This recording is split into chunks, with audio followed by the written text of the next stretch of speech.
Menace and Sobriety. What advice would you give to anyone right now that's stuck in that loop, in that negative circle? Well, see, I look at things different now because of there's the new science, ain't even new science, it's about fucking 12 years old now, the reticular activating system, yeah? What is that? It's a group of neurons at the bottom of the brain that works as a filtering system. So it's what you focus on, you become, and you're going to see more evidence of it. So you're going to see signs, and it takes information that you see and what's going on around you and matches your belief system. So it's called a confirmation bias. If you read a book, we like to read things that we agree with, right? That's what we enjoy to read, and films we like to watch. So when your missus is pregnant with your first child, every fucker's pregnant. You see pregnant women everywhere. When you want to buy a new car, or your dad buys a new car as a kid, you see that fucker you never seen the car before. All of a sudden, everywhere you go, you see the cars. That's the reticular activating system. What you focus on, you become. It's the oldest proverb of all time. So these neurons, we can reprogram. So your neurons, these have all been set through your beliefs. Your mum and dad's programmed them to you, your friends, habits by going out, getting drunk and whatever. Repetition can program it.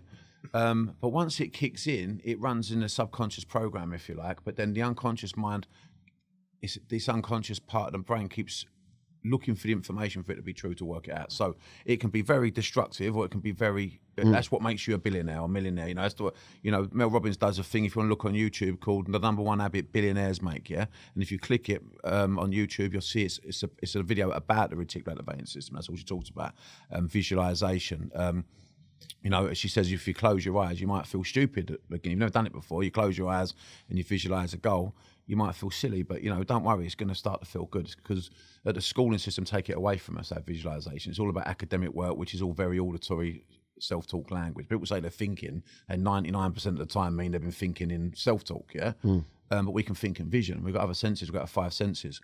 So it is listening to words as well. The RES system. That's why affirmations are good, but when you visualize for 28 to 30 days, you reprogram your brain. You actually rewire these neurons to focus information. So for me, when people say, listen, it's an hard one because there's so many people out there who it works for. So I'm not taking it away. I don't want no one to try changing it. But if you're in AA and you're running for the program, you stick to it, mate. You've done well. You fucking saved your life. Good on you, yeah? But for me, might be a bit controversial to a lot of addicts out there, but I don't agree with keep saying I am an alcoholic, and I'll tell you why.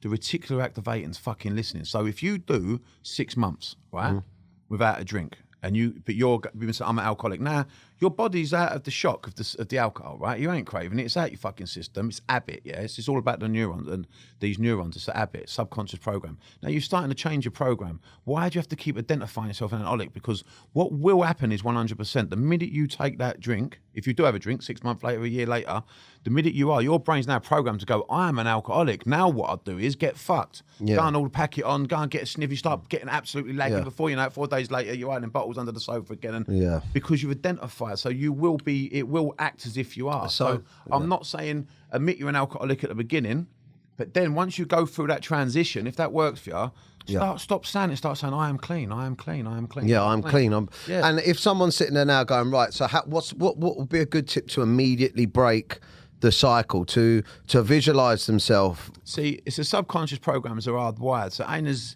black and white as going, oh, you can snap your fingers. Mine kicks in because of my RES system. If you Google the RES system, please, everyone at home, you won't need a fucking therapist again, really. If you start analysing the RES system, you will do, but I mean, it's going to make your life so much easier. What you focus on, you become. While programming, what happened to me is, I started visualising my app. I thought, right, I'm on it now. Life's got a fucking life, and I'm going to change the game.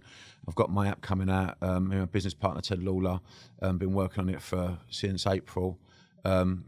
It's got my manifestation journal in there, a digital version. It's got like a wall like Facebook on there where people can talk about mental health. It's got a meditation section, which is basically the whole app of fucking calms.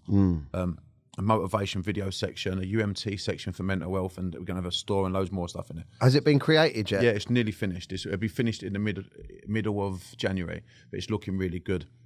It's looking really good. The content, there's so much content to get, and that's what takes the time. It isn't just the design. We've got great app designers. What's it going to be called? Fortune.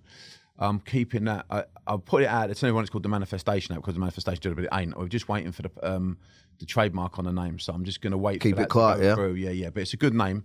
But we're just waiting for it should be another week and we find out the trademark. Well, depending on when this comes out, if it's out, I'll put it in. I'll put it. Thank you. It's there. That's the name. If it comes out, that's where you can find it. It better not be Dapper's a prick app or something like that. But there it is. Yeah, go on, mate. So I was visualising this anyway, right? And this is on my kid's life. This is what happened. Right? So I've been visualising it. 6 weeks kicked in, and that was 6-7 weeks, and that was that weekend when I just got up and went, I'm clean, right?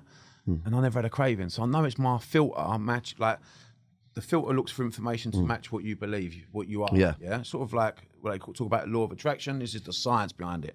So I woke up clean, never had a craving. That Wednesday, our pal Lee says about he had this. He was visualising, right? Because Lee listens to my visualising stuff, and he went, "Rob, I'm landing David Lloyd. I've had this vision about doing these pods, right? Brilliant. In a field. First of all, it's the first thing, like doing them in a field like a retreat." And I went, like, we'll get them made, bomb, do all the recording. I said, yeah, fucking let's do it, Lee.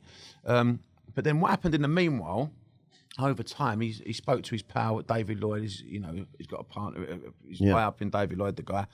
And Lee's told him his idea, and the guy's like, yeah, I fucking love it. Let's put it in here. So then I've had a meeting. So on that Wednesday, so that day I've had that in the morning. So I stopped drinking. Saturday morning, whatever it was. I think it was Saturday morning. And then I've gone and met Lee, but I'm thinking nothing of it, right? I've gone for this meeting at David Lloyd. Fucking phenomenal, this meeting. Yeah.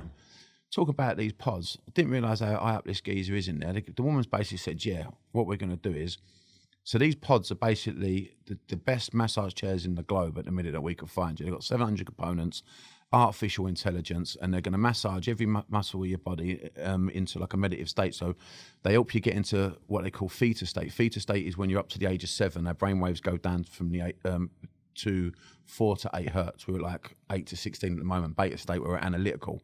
So the idea of hypnotherapy and relaxing the mind through meditation, whatever way you want to call it, it's all the same thing. It's because you're going to theta state. So now you're more susceptible to listen. When you listen to stuff, there's no analytical mind going, I believe in that or I don't. You're too fucking relaxed to give a fuck. It's just sort of like brainwashing, if you like. So the chairs that are going to help massage and relax the body down into that state. You're going to have, they've got like Harman, what are they called? Herman fucking earphones. What are they called? The speakers in speakers, Herman Carmen, is it Herman Carmen? Something like that? And it's all your voice on there. My voice is on there, and it's going to be all unconscious mind therapy, talking through either anxiety. Because like Lee liked the idea because of men's mental health. Men don't speak, like as you know, what you've created is amazing. We'll talk about later, but you know, it's for women. You know, to be fair, more women are user friendly to this sort of stuff. So we put it in David Lloyd, and you can work on anxiety, depression, motivation. You could just go on the screen and click what you want. You go in there, you take your book in, and then the lady will show you to the chair. She'll set the chair for you. You just lay back, close your eyes, the music will start playing, put you into, you know, I've got a lot of echo in my voice, so I have to go, relax, relax, all that sort of stuff. But it's really good. We've done it panning here. So we've got all the... That's crazy. So it's going to take you into another zone. But little half hour sessions to an hour sessions. And it's going into David Lloyd Farnham on the 1st of January, the first one. The second one is going into the Harbour Club, which I didn't know was owned by David Lloyd. That's a big one, isn't it? Yeah, Chelsea. It's like Stormzy and Hugh Grant will go there. So we're in there second. Then I think they were looking at Chigwell for the third one. And the lady at David Lloyd I met in the Harbour Club the other week said, once we've modelled 3, we're going to get the 3 modelled correctly. Make sure, you know, I said to her, let's go out slowly, make sure it's correct. Once we've got 3 done, then boom, we're going to put it across. That's mental. Do you think Europe and everything? Do you think, like, because do you think... I definitely believe in this, 100%, 100%. Good things happen when you go sober. 100%. Menace to sobriety. Just a menace, just a menace. Just a menace. Menace to sobriety. Just a menace, just a menace. Menace